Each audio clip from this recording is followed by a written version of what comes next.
পিন্টু ভাই, আপনি কমেন্ট করছেন আমি অনেক বছর ধরে বিদেশে আসছি, অবশ্যই টাকা পয়সা আছে, আমি কি সুখে আছি?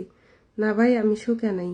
কোনো মেয়ের জীবনে টাকা পয়সা সুখ আনতে পারে না। যদি কেউ সুখ আনতে পারে, সেটা একজন ভালো হাজবেন্ড, ভালো পুরুষ, যেটা সবার নসিবে থাকে না। একটা ছেলে চাইলে একটা মেয়েরে চাকরানি বানায় রাখতে পারে, আবার একটা ছেলে চাইলে একটা মেয়েরে ভালো না খাওয়ায়া না পড়ায়াও মনে রাজরানী বানায়া মনে রাখতে পারে।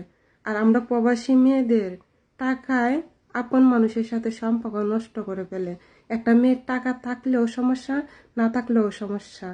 টাকা থাকলে টাকা দেখে মানুষে ভালোবাসতে আইয়ে আপন মানুষই, আর টাকা না থাকলে আপন মানুষেও দাম দেয় না।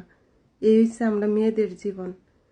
তো যাদের ভালো হাজবেন্ড আছে, দূরে রাখার চেষ্টা করেন, কারণ টাকা পয়সা দিয়ে কোনো দিন ভালো হাজবেন্ড পাওয়া যায় না, সুখে থাকা যায় না।